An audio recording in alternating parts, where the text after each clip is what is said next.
Okay बताओ मुझे, अभी नोट में क्या लिख रहे थे हम? Since percentage of The work percentage of certified is less than 25%, the whole amount of notional profit will be taken to WIP reserves.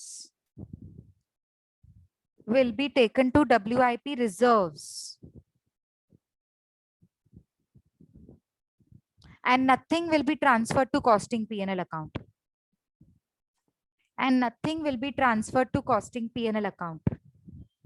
इतना लिखा सबने? मैम लास्ट का रिपीट करो। The whole amount of notional profit will be taken to WIP reserves and nothing will be transferred to costing P&L account. लिखा? हाँ ma'am. yes ma'am. Okay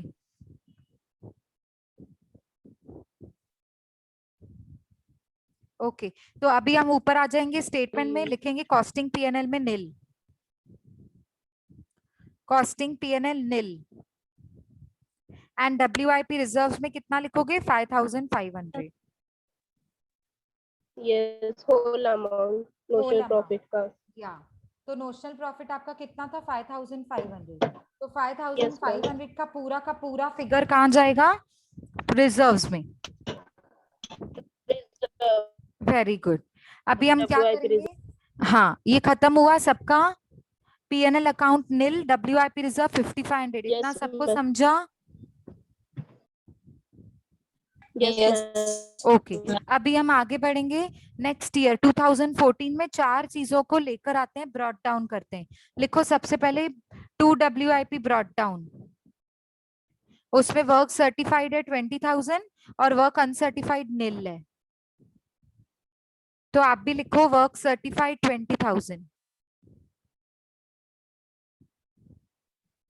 आप response देते रहो, नहीं तो मुझे समझेगा ही नहीं कि आवाज आ रही है कि नहीं तुम लोग को। Ma'am Yes, repeat ma'am. करो ना। बच्चा बाय WIP लिखा है ना यहाँ पे, तो अभी 2014 में आओगे तो लिखोगे ना 2 WIP ब्रॉट डाउन। रिचा? हाँ मैम समझा। हाँ लिखो वर्क सर्टिफाइड 20,000 और वर्क अनसर्टिफाइड तो है ही नहीं, nil nil. outer column 20,000 same outer column 20,000। Next work certified and uncertified के बाद मटेरियल एट साइट को भी तो ब्रॉट डाउन करना है। लिखो 2 material at yes ma'am. Site brought down 3,000 outer column. 2 material at site brought down 3,000 outer column. इतना हो गया हो सबका? गया मैम yes रिचा ma'am. बेटा हो गया? हाँ मैम। ओके नेक्स्ट उसके बाद हम लोग WIP रिजर्व्स को लेकर आएंगे। ये कौन से साइड में दिख रहा है आपको WIP रिजर्व्स 2013 में? debit side debit तो side अभी हम कौन से साइड में लेके आएंगे? credit side लिखो by WIP reserves brought down. सबसे ऊपर ऊपर पहली पहली लाइन पे जैसे इन्होंने लिखा है, ये देखो by WIP reserves brought down, amount same 5500 लिखा। अब कॉन्ट्रैक्टी का अकाउंट बनाया है छोटा सा आपने। yes ma'am. अच्छा कैश तो है ही नहीं ना, हाँ कैश के बारे में कोई एंट्री है ही नहीं। दिया है क्या कैश के बारे में कुछ? देखो देखो पढ़ो, कैश के बारे में कुछ बोल रहा है?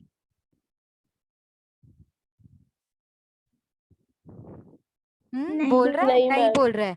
तो कॉन्ट्रैक्टरी अकाउंट को बनाने की जरूरत ही नहीं है एक्चुअली, क्योंकि वो कुछ बता ही नहीं रहा है ना इसके लिए। चलो कोई बात नहीं। अभी हम लोग फोर्थ रूल तो लगा ही नहीं पाएंगे, कॉन्ट्रैक्टरी अकाउंट में बैलेंस क्या लेकर आना वो लगा ही नहीं पाएंगे क्योंकि है ही नहीं कोई बैलेंस। अभी हम क्या करेंगे, जैसे हम पोस्टिंग करते हैं वैसे करेंगे। मटेरियल इशूड 2014 में कितना मटेरियल इशूड है? 24,700 24,700। डेबिट साइड दिखा दो 24,700। सब कॉन्ट्रैक्ट चार्जेस कितने हैं डेबिट साइड? 20,000 20,000। ये सब डेबिट साइड आएगा। नेक्स्ट अभी वैल्यू ऑफ वर्क सर्टिफाइड 80,000 है, पर ये साल में कॉन्ट्रैक्ट पीरियड खत्म हो रहा है। तो क्या करूं, वर्क सर्टिफाइड लिखूं कि नहीं लिखूं? नहीं लिखते ना मैम। तो इसकी जगह पे क्या लिखते हैं? Contract money due, contract money receive. Very good. चलो नेक्स्ट, वो क्लोजिंग मटेरियल एट साइट है क्या? कोई नहीं है, मटेरियल ये एट साल का साइट है? नहीं है। नहीं है। नहीं कॉन्ट्रैक्ट है। प्राइस अभी तो हम ऊपर लिख चुके थे, और कुछ तो दिया ही नहीं है, और कुछ भी नहीं है। तो करो contract money due and receive. Contract money due की एंट्री क्या होती है? चलो अभी तुम लोग बताओ, कॉन्ट्रैक्ट मनी ड्यू की एंट्री क्या होती है? Contract account Contract debit to account contract where account. Very good. Contract account debit to contract account. तो कॉन्ट्रैक्ट में लिखोगे बाय कॉन्ट्रैक्टी, लिखो कॉन्ट्रैक्ट अकाउंट में बाय कॉन्ट्रैक्टी, जहां अभी खड़े हैं हम, बाय कॉन्ट्रैक्टी। और क्या लिखेंगे? Contract price, contract 1 price lakh. लिखेंगे। कितनी है contract price? 1 lakh. 1 lakh rupees, 1 lakh rupees. ठीक है। और अगर आप ऐसे भी देखोगे तो भी मैच हो रहा है, 80 + 20 1 लाख रुपीस, हो रहा है ना मैच? हाँ मैम। ठीक है। अच्छा, और आपने कॉन्ट्रैक्ट कॉन्ट्रैक्ट टी अकाउंट बनाया है, जहाँ पे हम लिखते हैं to contract yes ma'am. Account? बनाया है। Yes ma'am. पर लिखने का यस। मतलब नहीं है ना, क्योंकि हम लोग के पास कैश तो है ही नहीं लास्ट ईयर की, तो आप क्लोज कैसे करोगे अकाउंट? तो नहीं लिखना है। हाँ, कॉन्ट्रैक्ट अकाउंट बनाना ही नहीं है एक्चुअली, क्योंकि कैश दिया हुआ ही नहीं है ना। 80% ऑफ वर्क सर्टिफाइड कैश है, ऐसा कुछ दिया है? या कैश 90,000 रुपीज है, ऐसा दिया है?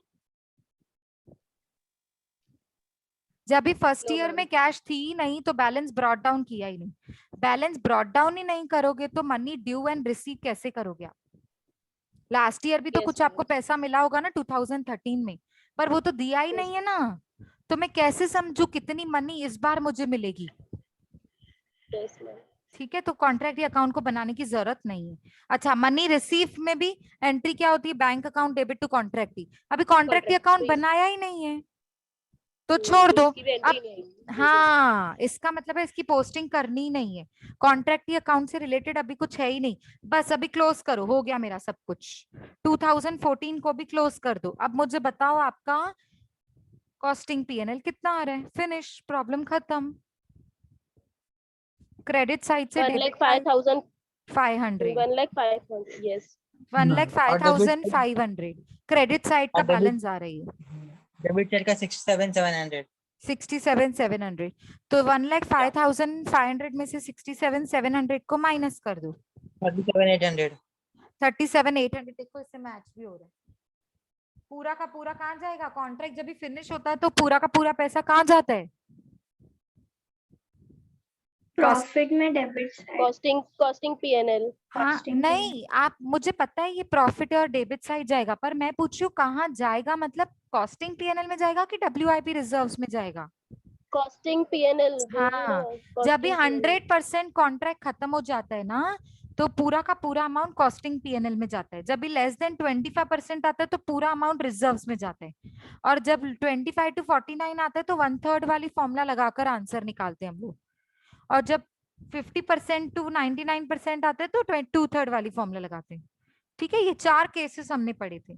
अब 2014 में 100% फिनिश हो गया, 100% वर्क सर्टिफाइड है, तो कॉमन सेंस से 100% वर्क सर्टिफाइड है, तो मतलब पूरा का पूरा अमाउंट कॉस्टिंग पीएनएल में जाएगा। लिखो टू कॉस्टिंग पीएनएल, ब्रैकेट में नेट प्रॉफिट, डेबिट साइड में 37,800। सबका आ रहा है 37,800?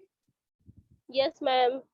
Okay, so we are done with the syllabus. Ma'am एक क्वेश्चन था, जो हम नोशनल प्रॉफिट लिखते हैं उसके जगह पे टू कॉस्टिंग पीएनएल लिखना है ना हमें? हाँ, जहां हम ओके। नोशनल प्रॉफिट लिखते थे ना, वहां लिख, जब कॉन्ट्रैक्ट खत्म होगा तो नोशनल प्रॉफिट होगा ही नहीं ना। तो नोशनल हाँ प्रॉफिट हाँ नहीं होगा तो क्या होगा? प्रॉफिट होगा। कौन सा प्रॉफिट? नेट हाँ। प्रॉफिट। पर ये नेट प्रॉफिट कहाँ जाएगा? टू कॉस्टिंग पीएनएल, और उसके ब्रैकेट में लिखेंगे नेट प्रॉफिट। अभी समझा? Yes ma'am. अभी मेरी बात सुनो, मुझे ना, आपको मैं 1 मिनट दे रही हूँ, मुझे आप देखकर बता दो कुछ डाउट्स हैं तो, नहीं तो हम वाइंड अप कर सकते हैं। कोई कॉन्ट्रैक्ट अकाउंट में या रनिंग कॉन्ट्रैक्ट में कुछ डाउट्स हैं तो बताइए, otherwise I am done with the syllabus.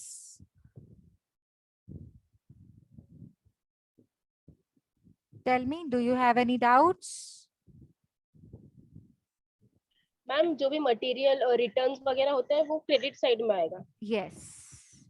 Material returned to stores, material at site, material returned to another contract, sent to another contract. ये सब क्रेडिट साइड आते हैं. ओके, जो भी रिटर्न्स वो सब क्रेडिट। Yes. ओके ओके ठीक है, ठीक है और मैम, कोई next time- डाउट? हाँ मैम, no ठीक ma'am. है, ओके.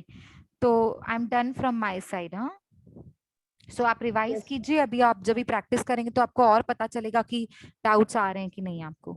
ठीक है ना?